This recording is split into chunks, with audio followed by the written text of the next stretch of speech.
In the past few weeks, there's been a lot of conversation on the internet around the actor and musician Drake Bell. I'm sure that most of you will know Drake because of his performance in the Nickelodeon show Drake and Josh. A lot of people have been talking about Drake because of a recent documentary titled Quiet on Set, which details allegations of terrible abuse that Drake suffered at the hands of his dialogue coach, Brian Peck.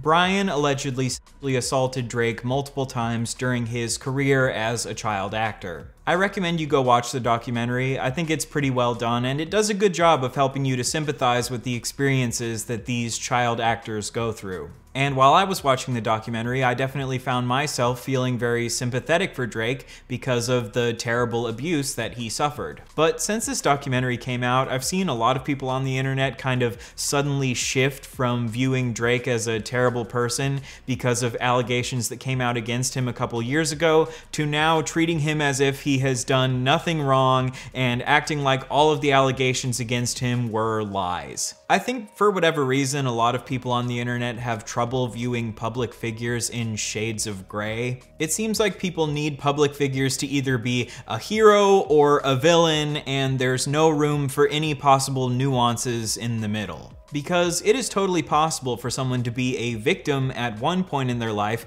and an abuser at another point in their life. And I think it's totally reasonable to hold sympathy for Drake because of the terrible things he went through, while also criticizing Drake for his actions later in life. When something comes out about a public figure that paints them in a sympathetic light, you don't need to suddenly become a defender of this public figure and try to sweep all of the allegations against them under the rug.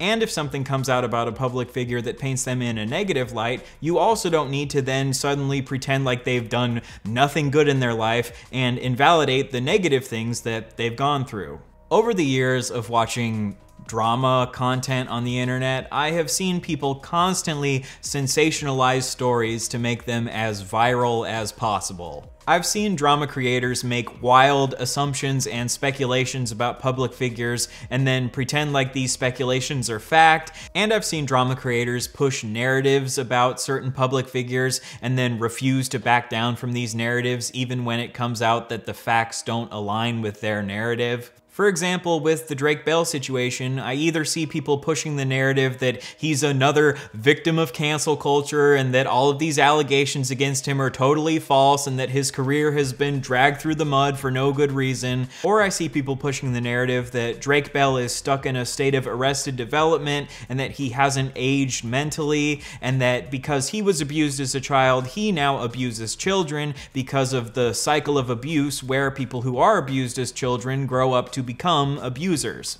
Now, this is possible.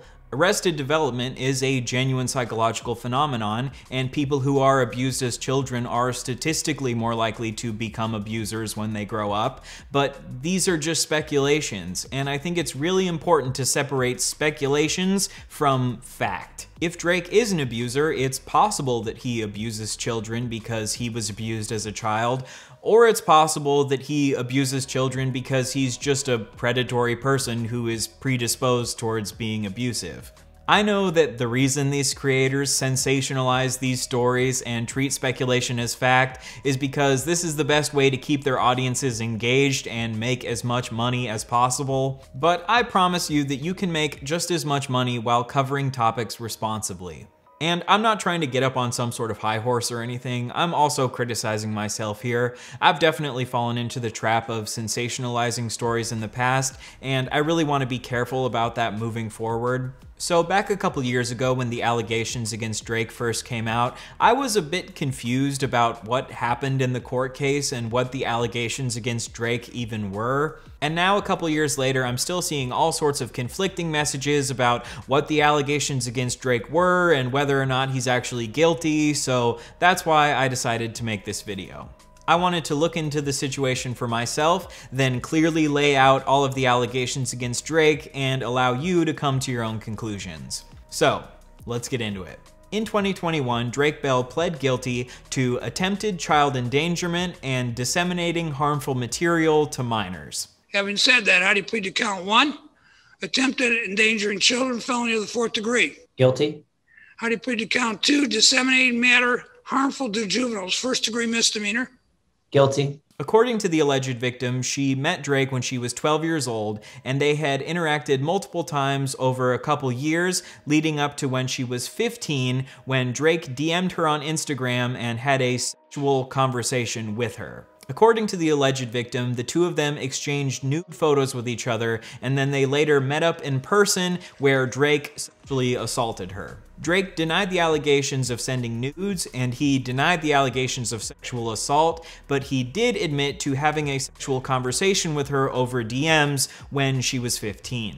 In Drake's sentencing hearing, Drake's attorney admitted that when Drake learned that she was 15, he told her to hurry up, implying that he wanted her to hurry up and turn 18 so that he could pursue her further at that time, potentially. According to Drake's attorney, when the prosecutor's office subpoenaed Drake's social media accounts, they found no evidence that any nudes had ever been exchanged. I will simply say this, some of these claims that were made about sending photos of genitals, we went through these claims with the prosecutor's office for a long time, approximately 18 months.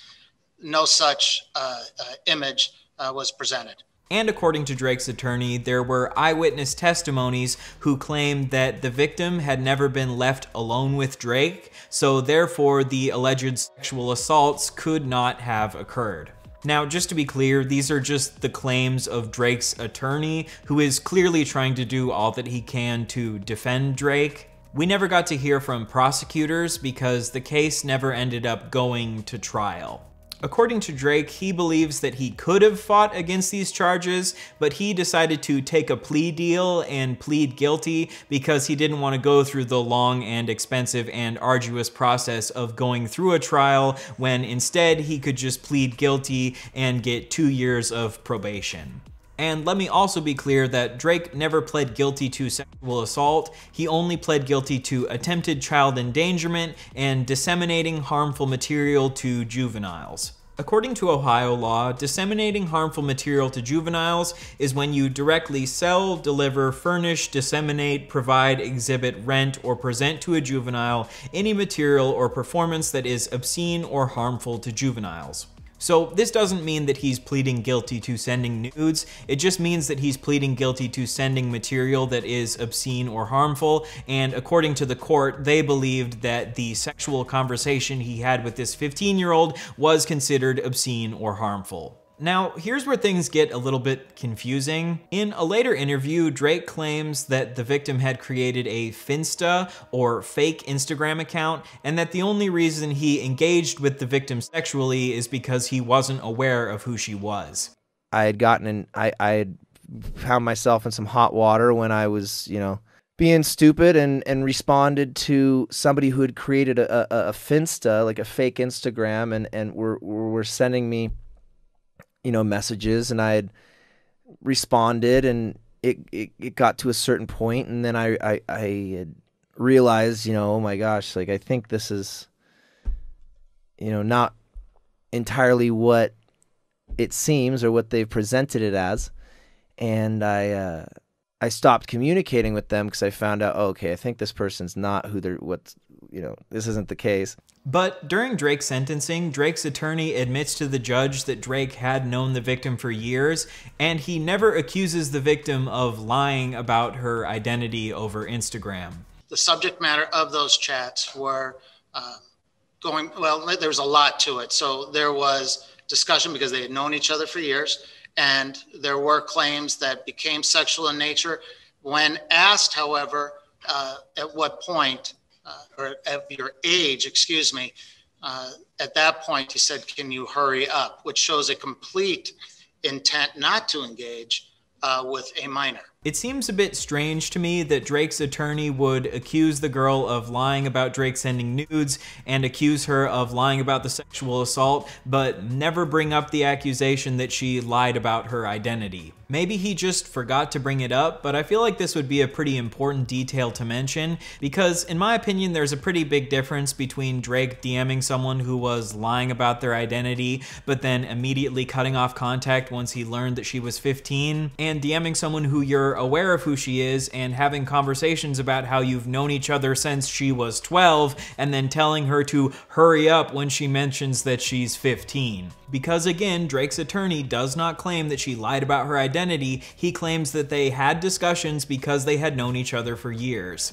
There was discussion because they had known each other for years. I've seen multiple people online make the claim that the victim eventually admitted that she had lied about all of these allegations, and this just is simply not true. Drake and his attorney have accused the victim of lying, but she has never admitted to lying about anything. So let's recap. According to the victim, Drake knew her age, he sent her nudes, and he sexually assaulted her multiple times. According to Drake, he did not send her nudes, he did not sexually assault her, and the only reason he had a sexual conversation with her is because she created a fake Instagram account. Now, the things that we know for sure did happen because Drake's attorney admitted to them happening are: Drake had a sexual conversation with a 15-year-old that he had known for years, and when she told him that she was 15, he told her to hurry up.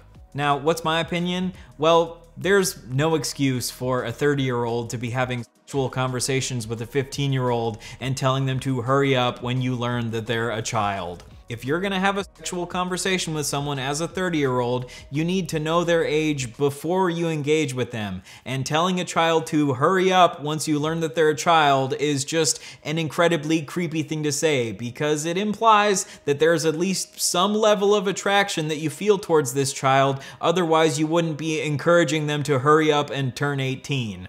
And in my opinion, it makes total sense that Drake would be charged with attempted child endangerment because of this interaction.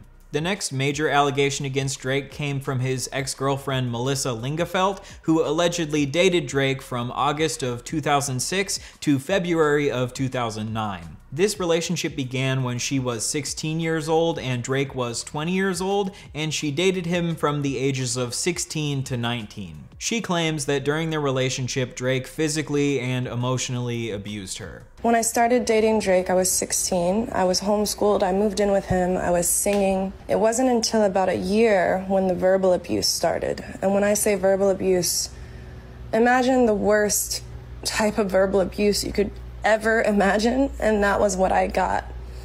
It then turned into physical, hitting, throwing, everything. At the pinnacle of it, he dragged me down the stairs of our house in Los Feliz. My face hit every step on the way down.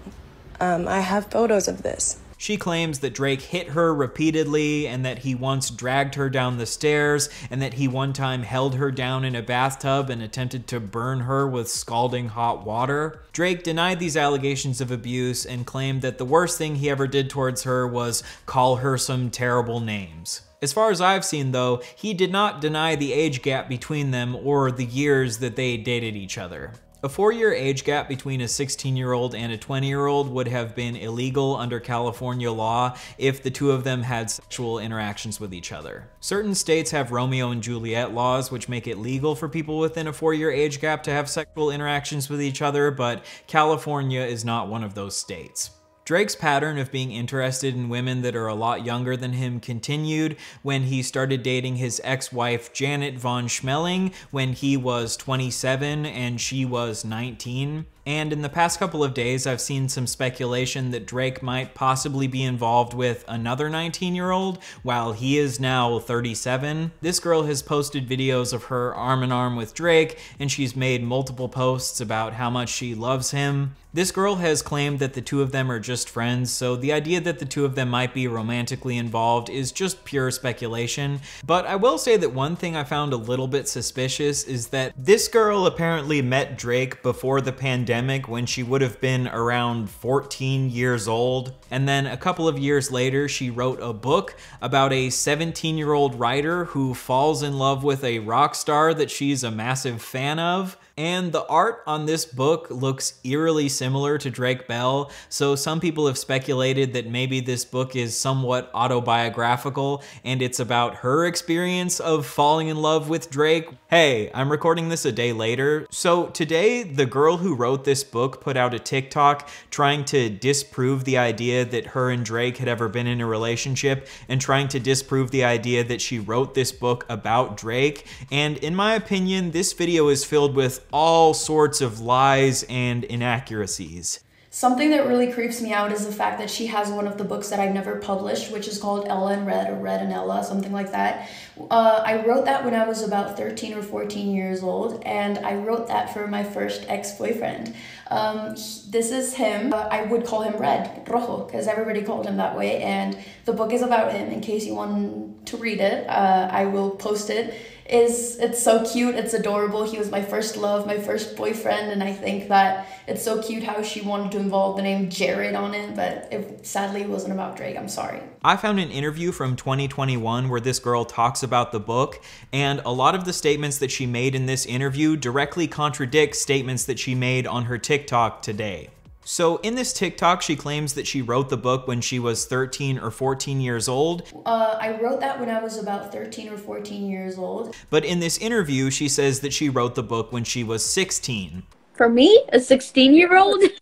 Yes. I just finished Red and Ella like literally 2 days ago. In the TikTok, she claims that the book isn't about Drake Bell, but it's actually about her ex-boyfriend named Jared. And I wrote that for my first ex-boyfriend. This is him. I would call him Red, Rojo, because everybody called him that way. But in the interview, she says that the book is roughly based on a true story, which to me doesn't make any sense because the book is about her falling in love with a rock star, and this other dude named Jared is not a rock star. Every single book that I've written so far and that I'm publishing, it's something to do with me. And people have no idea. That's what I love about it. Some stuff really happened, and some parts of the story, I mean, they're fictional, but most of the things that I write about, I try to be as real as possible. In the interview, she says that the book is written for someone named Jared. From my book, Red and Ella, my second name is Daniela. So I took the last syllable, Ella. And the other character's first name is Jared.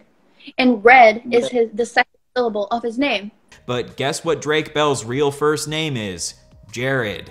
So she either wrote the book for Jared Drake Bell, or she wrote the book for this high schooler named Jared. But if the book is based on a true story, it makes a lot more sense that the book would be about Jared Drake Bell because he's a rock star who is much older than her, which is what the book is about. When someone in the TikTok comments asks her about the arm tattoos that the man in the cover art has, she claims that her ex-boyfriend Jared had tattoos. But she's just straight up lying about this. I looked up pictures of Jared from 2021 and he absolutely does not have any tattoos, whereas Drake Bell does have these signature arm tattoos. In the interview, she says that this is a romance book and she's writing it as a gift for Jared and that she's planning to give it to him on his birthday in June. He doesn't know this, but it's actually a love story for him.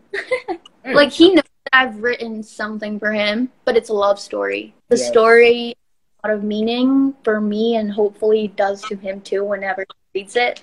I was planning on giving it to him for his birthday in June, but I finished it earlier. And it says in the Instagram bio of the Jared from high school that his birthday is in January. But guess when Drake Bell's birthday is? June 27th. In a TikTok comment, she claims that she was planning to give this book to her boyfriend for their anniversary in June, but if you watch the interview, it is extremely clear that she's planning to give the book to her boyfriend for his birthday. It was actually going to be a birthday present for somebody. I was planning on giving it to him for his birthday in June. She also in this TikTok claims that she's 21. She's judging a 21-year-old being friends with a 37-year-old. But this is literally impossible because in the interview in February of 2021, she was 16. So it is not possible for her to now be 21. For me, a 16-year-old? And in the interview, there are other red flags, like her saying that she feels like her age has gotten in the way of her romantic relationships. My age has always been a struggle, like from everything, like from, from roles in different things to traveling by myself. even relationships, friends, friendships, relationships, romantic relationships. There's also another screenshot where she says that she used to date her childhood TV crush. Now, she claims that in this screenshot, she's talking about a boy from Disney Channel that she dated when she was 14. I also know that I do have a baby face, but one of those TikToks that I posted about that say that I was dating an artist and all that, yes, I was 14 in that video, and I was going out kind of dating this guy that was on Disney, and he was actually my age. But earlier, she said that Jared was the first boy that she ever dated. And I wrote that for my first ex-boyfriend. This is him. He was my first love, my first boyfriend. And as we've already established, she wrote this book when she was 16. For me, a 16-year-old, I just finished Redonella like literally 2 days ago. So if she wrote this book when she was 16, and this book is about Jared, and Jared was her first boyfriend, then how could she have dated this other guy from the Disney Channel when she was 14 before she dated Jared? This just does not add up. And it's not like the two of them just interacted a couple times or something. There are many pictures of the two of them together spanning across many years. And in the interview, she says that her current boyfriend really likes 3D art. Also, my boyfriend, right, he is really into all that 3D visual art stuff. Well, I looked into Drake Bell's art collection, and he collects 3D art. Like the old, all that stuff, and then my Avenida. Is that like 3D? Yeah. It's David Avanzino. He does these kind of like paper. He's like really cool. You can check out his art online. It's really cool. Oh. And this is another one of those like paper ones here. Let me lower the screen brightness. Hang on here. There. Oh, wait. So is that the train going through? Yeah, it's the train and Monstro and everything. Then it has Here You Leave Today and Enter the World of Yesterday, Tomorrow, and Fantasy. And then it's got like the old Utopia. But this is also kind of like 3D paper art. So if the boyfriend that she's talking about in this interview is Drake Bell, then that would mean that Drake Bell, as a 34-year-old, was dating a 16-year-old in 2021, which is the same year that he got convicted of endangering minors. Let me be clear that I'm not conclusively claiming that Drake was dating this girl when she was 16. All I know is that the TikTok that she posted today trying to defend herself and Drake was filled with lies and inaccuracies. And also, Drake Bell himself reposted this TikTok to his TikTok, which clearly means that he endorses the things being said in this TikTok. And this should go without saying, but I am not criticizing this girl. If this girl is being manipulated into defending Drake because she dated him when she was 16, Drake is obviously the one in the wrong here. This girl is clearly very upset right now because she feels like any criticism against Drake is also criticism against her. So let me be absolutely clear that if I ever find out that anyone from my audience sent this girl any sort of hate or harassment, you will be banned. So let's quickly recap the situation. In my opinion, this girl lied about when she wrote the book, she lied about her age, she lied about her ex-boyfriend having tattoos, and she lied about this book being an anniversary gift instead of a birthday gift. In my opinion, it seems much more likely that she wrote this book for Drake Bell, because she says that this book is based on a true story about her falling in love with a rock star, and Drake Bell is a rock star. The tattoos on the cover art closely match Drake Bell's tattoos. She said that she wrote it for someone named Jared, and Drake's first name is Jared, and she says she was gonna give it to Jared on his birthday in June, and Drake Bell's birthday is in June. I will say that in the city of Merida, which this girl is from, the age of consent is 16, and it's possible that she wrote this book for Drake Bell because she felt like she had fallen in love with him, but Drake Bell didn't reciprocate these feelings. But if this were the case, then why are her and Drake trying to lie so much to cover up the fact that the book is about Drake? In my opinion, and this is just my opinion, a lot of evidence seems to point to the idea that this girl is being manipulated by Drake into lying to defend him. So now that we've gone through all of the allegations against Drake, where do we stand? Well, if we choose to believe that all of the allegations against Drake are true, then he would be an abusive pedophile rapist. But if we choose to not believe the allegations against Drake are true, and we only believe the things that Drake himself has admitted to, then he, at the very least, had an inappropriate age gap relationship with a 16-year-old when he was 20, which is illegal in California, and he did have a sexual conversation with a 15-year-old when he was 30. Let me reiterate that I have a ton of sympathy for what Drake went through as a child, and none of his actions later in life take anything away from that. I hope that moving forward we can dismantle all of the terrible abuse that takes place towards children in Hollywood.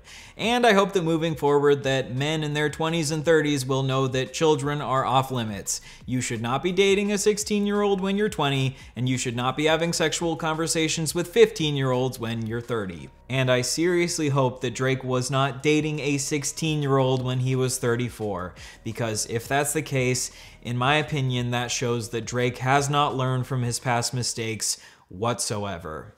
Let me know if you enjoyed this video and let me know what types of videos you want to see moving forward. My plan at the moment is to make 3 videos on my second channel and 1 video on my main channel each month. I know that I've gotten burnt out when I've attempted this in the past, but I'm feeling really good about this schedule, and I'm trying to not put too much pressure on myself to make every single video like the greatest masterpiece that's ever been created. Not saying that any of my videos are masterpieces, I can just kind of get in my head about being a perfectionist, which causes me to not put out nearly as much content as I want to. But I still hope to hold these second channel videos up to a high standard and make content that's worth your while. If you want to request a topic for me to cover in one of these videos, email me at ryanbeardideas@gmail.com. Sometimes I want to cover current topics that people are talking about on the internet, and sometimes I just want to find interesting and weird stuff to joke about. So no matter what it is, if you think it could make for an interesting video, shoot me an email. I hope you have a great rest of your week, and